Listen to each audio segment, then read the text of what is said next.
Se eu me emocionar aqui em alguns momentos, os irmãos me perdoem, porque eu também estou, como os irmãos colocaram, na divisa para esse ano, iniciando um novo começo.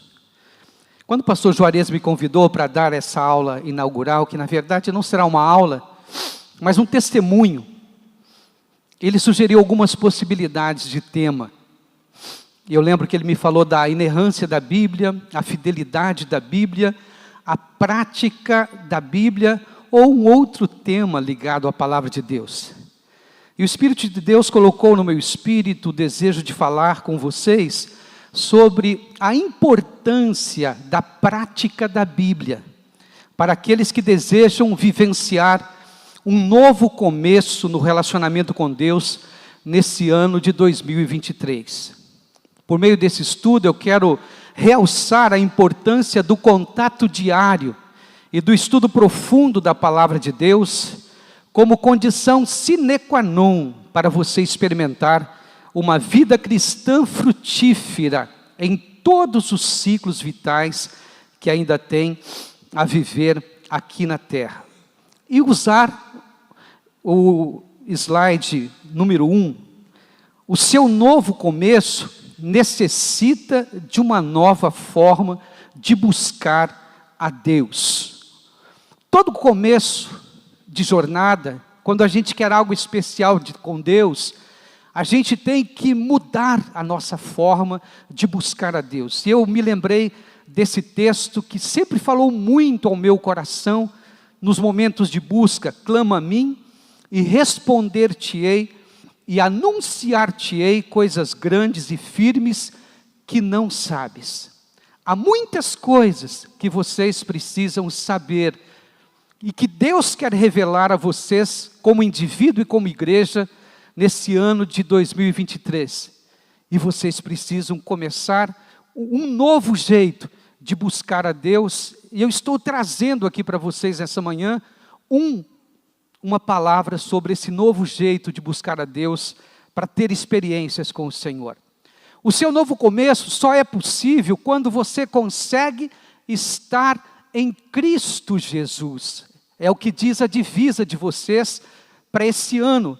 Nesse ano de 2023, você deverá enfrentar e vencer o desafio diário de viver o sobrenatural que Deus já colocou em seu espírito neste mundo natural, onde você está sujeito às limitações e às fragilidades do seu corpo e da sua alma.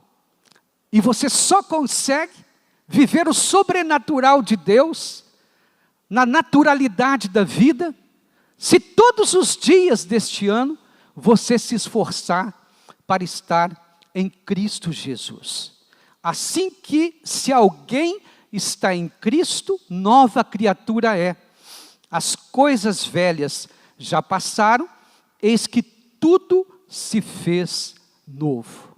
O seu novo começo exige uma sintonia fina com Jesus Cristo. Não tem outra forma de você andar com Deus se você não ter uma comunhão profunda com Jesus.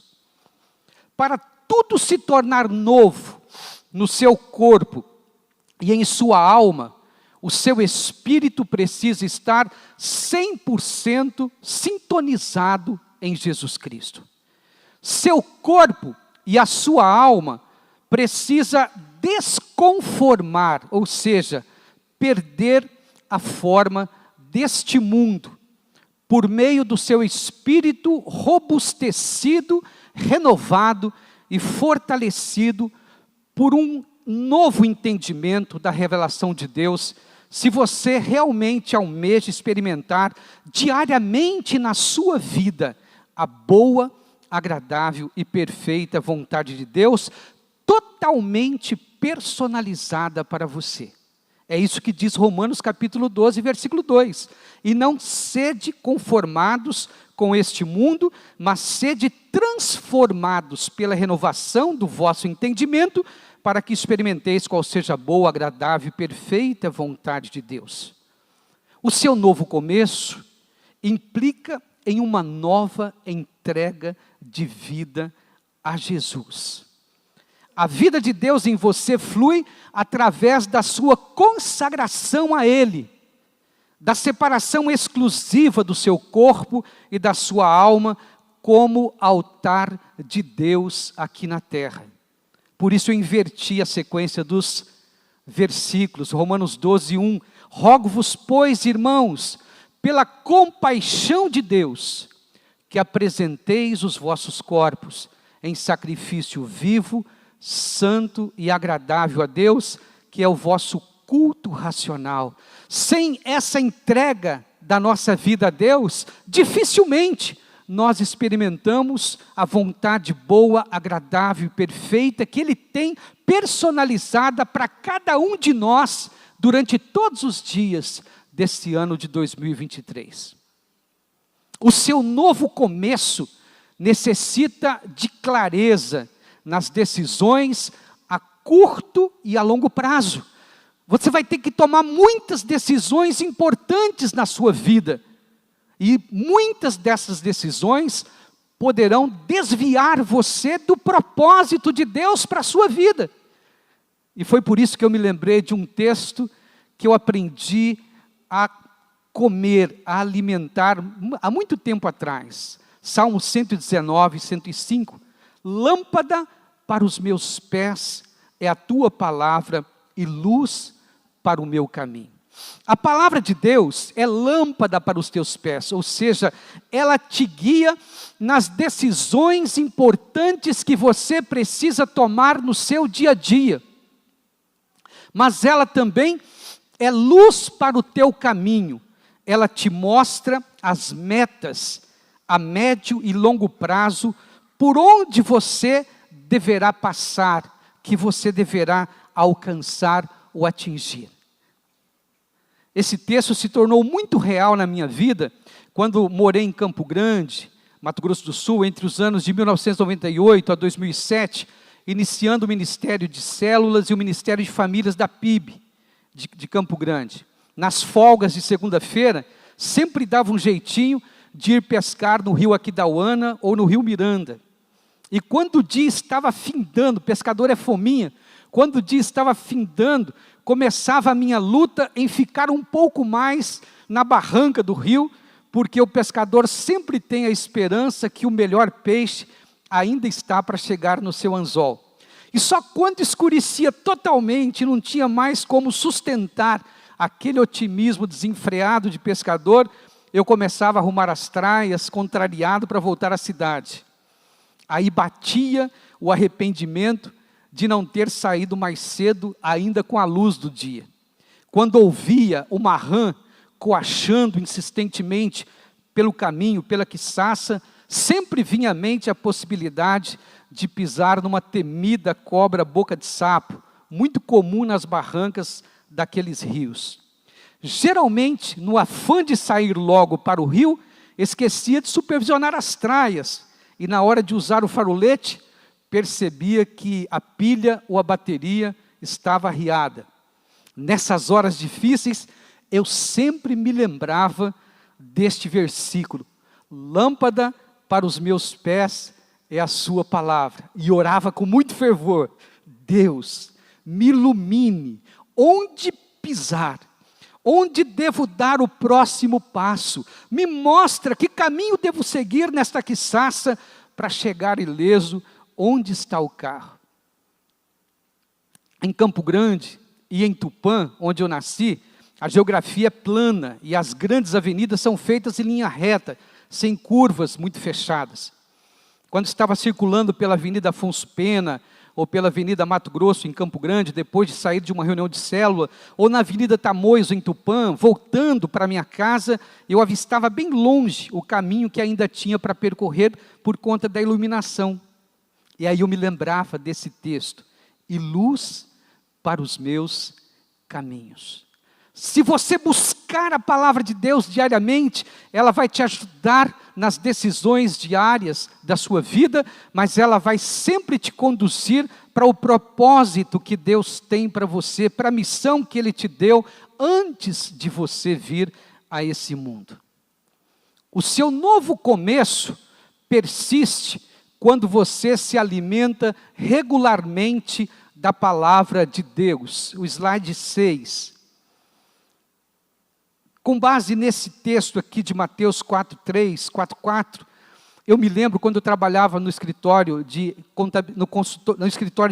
de advocacia, o meu patrão ganhou uma Bíblia feita numa madeirinha, assim, de ferro, com fogo, e uma Bíblia aberta. E eu não era cristão, e todo dia eu tinha que limpar ali o escritório. E eu, passando pano no tapete de cócoras, né, eu chegava de frente para aquela biblinha, e num lado da Bíblia estava assim: a Bíblia não é um livro para ser lido. E na outra página, a Bíblia é um livro para ser vivido. E aí eu me lembrei dessa palavra de Jesus. Chegando-se a ele o tentador, disse: se tu és o Filho de Deus, manda que essas pedras se tornem pães. Jesus, porém, respondendo, disse: está escrito, nem só de pão viverá o homem, mas de toda palavra que sai da boca de Deus. O seu novo começo só continuará firme se você se alimentar diariamente da palavra de Deus. E este lugar, essa primeira parte do domingo, é um dos lugares por excelência, através dos cursos que vocês vão ter, que vocês poderão se alimentar da palavra de Deus. Mas não se limitar somente a se alimentar da palavra de Deus uma vez por semana. Se você comesse, né, arroz, feijão, batatinha, macarrão, carne, só aos domingos, você já estaria na cidade celestial, não é verdade? No ano de 2020 e 2021, com a doença da minha mãe, pandemia, paralisação dos atendimentos presenciais no consultório, dúvida se as pessoas iriam aderir ao atendimento online, possibilidade de morrer e deixar a família desamparada, eu passei por momentos emocionais difíceis. E quando estava muito atribulado, muito angustiado, e precisava me acalmar, eu saía para caminhar, ouvindo o áudio do livro de Jó e do livro de Salmos, na voz do Cid Moreira, para sintonizar a minha alma abalada, ao meu espírito, que precisava desesperadamente ser renovado pela palavra de Deus. E era a única coisa que acalmava. Às vezes, não conseguindo dormir, botava o áudio e ficava ali 2, 3, são 4, 5, 6, 7 horas o livro de Salmo tem. E a palavra ia entrando, e entrando, e entrando, ia estruturando tudo, do espírito para a alma, da alma para o corpo. Você precisa comer, você precisa se alimentar da palavra de Deus. O seu novo começo persiste até o ponto em que você está disposto a obedecer a Deus. O dia que você parar de obedecer a Deus em 2023, a obra de Deus para na sua vida. Tem muitos cristãos que são como cavalos paraguaios. Lá no Centro-Oeste a gente tem esse hábito. O cavalo paraguaio ele tem um bom arranque, mas depois de algumas centenas de metros, ele já não está mais naquele pique todo. A vida cristã não é uma corrida de 100 metros. A vida cristã é uma maratona. E você precisa desenvolver o espírito de um corredor fundista e não de um corredor velocista, se você quer cumprir toda a jornada que Deus tem para a sua vida. Para poder dizer a Deus de todo o seu coração, no auge da sua luta espiritual: Pai, Pai meu, se este cálice não pode passar de mim sem eu beber, faça-se a sua vontade.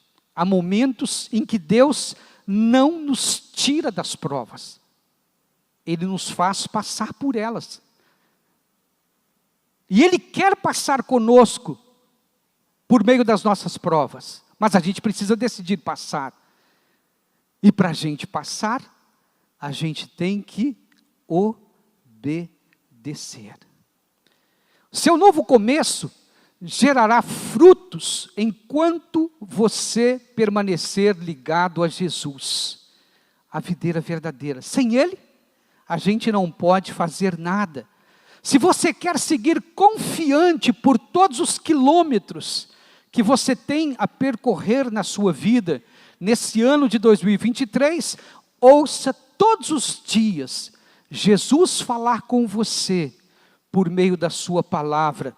E Ele vai dizer sempre assim para você: eu sou a videira, vós as varas. Quem está em mim e eu nele, esse dá muito fruto, porque sem mim nada podeis fazer. Se alguém não estiver em mim, será lançado fora como a vara e secará, e os colhem e lançará no fogo e ardem. Se vós estiverdes em mim, e as minhas palavras estiverem em vós, pedireis tudo o que quiserdes, e vos será feito. Como estou falando sobre a prática da palavra, vamos fazer uma jornada de leitura bíblica para terminar a minha exposição hoje pela manhã. Eu quero te convidar a ler comigo alguns textos que são muito importantes para mim, que falam muito para o meu coração. Basicamente, vamos só lê-los. E o Espírito de Deus vai falando ao seu coração, enquanto a gente vai estar lendo aí. Eu coloquei na versão corrigida fiel, mas o texto está aqui. Se você puder acompanhar, vai ser bom a gente fazer essa leitura. Vamos começar então pelo Salmo 46, 1 a 11. Deus é nosso refúgio. Vamos fazer o seguinte: pastor Juarez, pode fazer a parte da congregação para mim? Alguém pode trazer um microfone para o pastor Juarez, para ele fazer a parte da congregação para mim? Dá para ver daí, pastor? Dá, né? Aí vocês vão acompanhar o pastor Juarez, hein? Deus é nosso refúgio e fortaleza, socorro bem presente na angústia. Portanto, não temeremos, ainda que a terra se mude, e ainda que os montes se transportem para o meio dos mares. Ainda que as águas rujam e se perturbem, ainda que os montes se abalem pela sua braveza. Há um rio cujas correntes alegram a cidade de Deus, o santuário das moradas do Altíssimo. Deus está no meio dela, não se abalará. Deus a ajudará já ao romper da manhã. Os gentios se embraveceram, os reinos se moveram, ele levantou a sua voz e a terra se derreteu. O Senhor dos exércitos está conosco, o Deus de Jacó é o nosso refúgio. Vinde, contemplai as obras do Senhor, que desolações tem feito na terra. Ele faz cessar as guerras até o fim da terra, quebra o arco e corta a lança, queima os carros no fogo. Aquietai-vos e sabei que eu sou Deus. Serei exaltado entre os gentios, serei exaltado sobre a terra. O Senhor dos exércitos está conosco, o Deus de Jacó é o nosso refúgio. Deus será o seu refúgio nesse ano de 2023. Vamos para Hebreus capítulo 11, versos 8 a 13. Pela fé, Abraão, sendo chamado, obedeceu, indo para um lugar que havia de receber por herança, e saiu sem saber para onde ia. Pela fé, habitou na terra da promessa, como em terra alheia, morando em cabanas com Isaque e Jacó, herdeiros com ele da mesma promessa. Porque esperava a cidade que tem fundamentos, da qual o artífice e construtor é Deus. Pela fé também a mesma Sara recebeu a virtude de conceber e deu à luz já fora da idade, porquanto teve por fiel aquele que lhe tinha prometido. Por isso também de um, e esse já amortecido, descenderam tantos em multidão, como as estrelas do céu, e como a areia inumerável que está na praia do mar. Todos estes morreram na fé, sem terem recebido as promessas, mas vendo-as de longe e crendo-as e abraçando-as, confessaram que eram estrangeiros e peregrinos na terra. Pela fé. Qualquer projeto com Deus não tem outro estilo de vida, a não ser o estilo de vida de fé. Se o meu justo recuar da fé, diz a palavra, a minha alma não tem prazer nele. Vamos continuar falando da fé de Abraão, Romanos capítulo 4, verso 16 a 22. Portanto, é pela fé, para que seja segundo a graça, a fim de que a promessa seja firme a toda a posteridade, não somente a que é da lei, mas também a que é da fé que teve Abraão, o qual é pai de todos nós. Como está escrito, por pai de muitas nações te constituí, perante aquele no qual creu, a saber, Deus, o qual vivifica os mortos e chama as coisas que não são como se já fossem. O qual em esperança creu contra a esperança, tanto que ele tornou-se pai de muitas nações, conforme o que lhe fora dito, assim será a tua descendência. E não enfraquecendo na fé, não atentou para o seu próprio corpo já amortecido, pois era já de quase 100 anos, nem tampouco para o amortecimento do ventre de Sara. E não duvidou da promessa de Deus por incredulidade, mas foi fortalecido na fé, dando glória a Deus.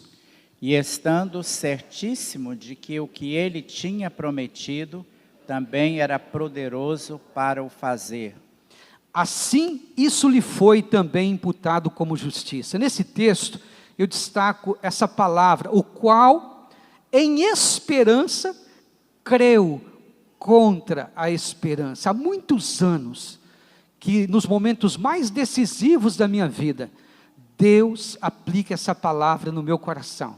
Como é difícil caminhar pela fé contra a esperança, mas essa atitude é que faz a gente experimentar o que vamos ler em Romanos capítulo 5, versículos de 1 a 5. Tendo sido, pois, justificados pela fé, temos paz com Deus por nosso Senhor Jesus Cristo.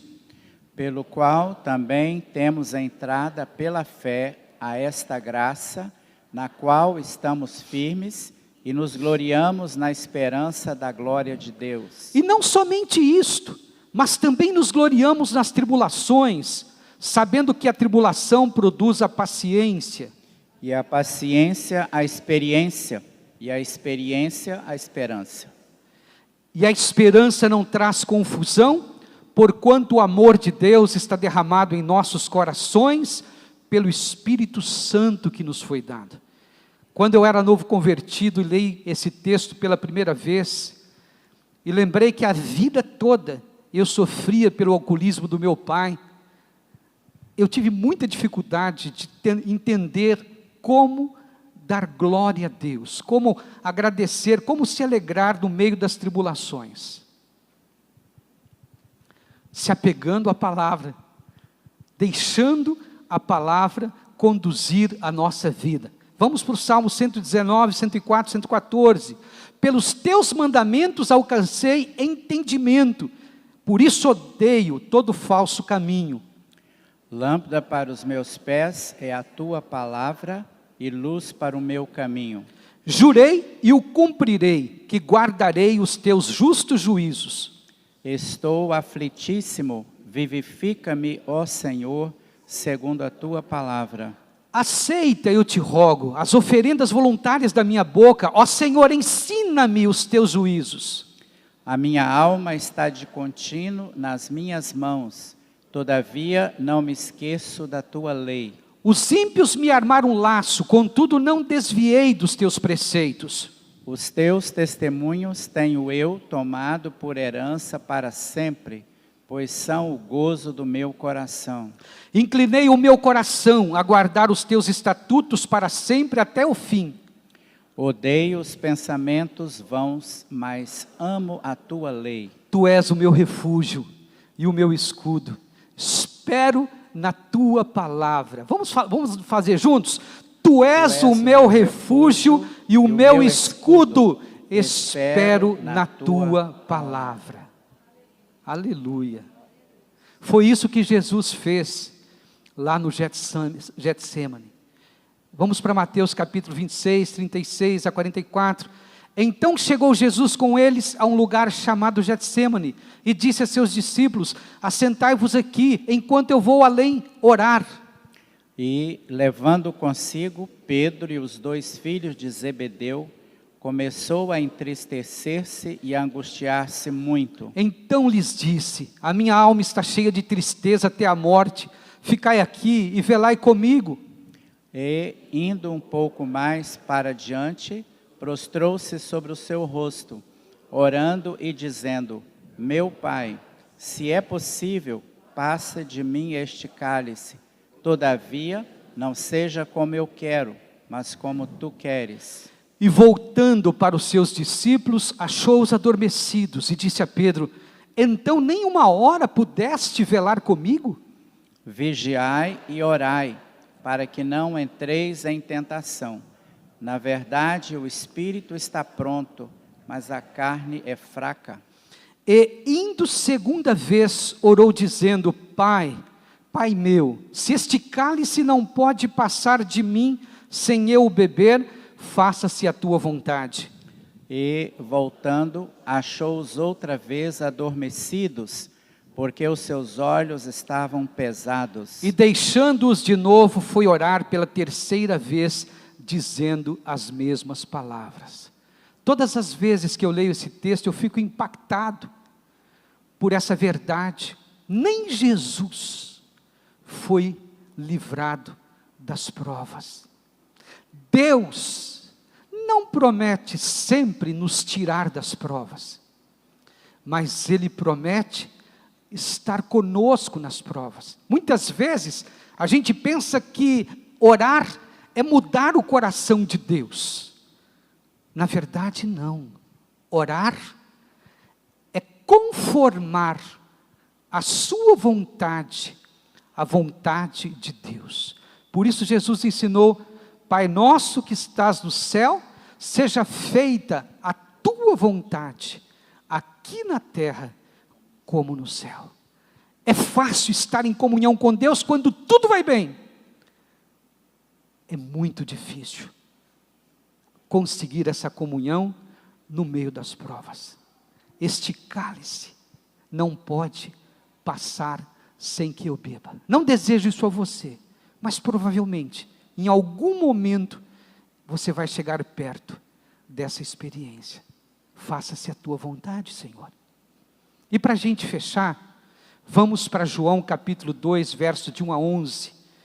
Vamos falar de festa, de cura, de milagre, de parceria. E ao terceiro dia fizeram-se umas bodas em Caná da Galileia, e estava ali a mãe de Jesus. E foi também convidado Jesus e os seus discípulos para as bodas. E faltando vinho, a mãe de Jesus lhe disse: não tem vinho. Disse-lhe Jesus: mulher, que tenho eu contigo? Ainda não é chegada a minha hora. Sua mãe disse aos serventes: fazei tudo quanto ele vos disser. E estavam ali postas 6 talhas de pedra para as purificações dos judeus, e em cada uma cabiam 2 ou 3 almudes. Disse-lhes Jesus: enchei de água essas talhas, e encheram-nas até em cima. E disse-lhes: tirai agora e levai ao mestre-sala. E levaram. E logo que o mestre-sala provou a água feita vinho, não sabendo de onde viera, se bem que o sabiam os serventes que tinham tirado a água, chamou o mestre-sala ao esposo.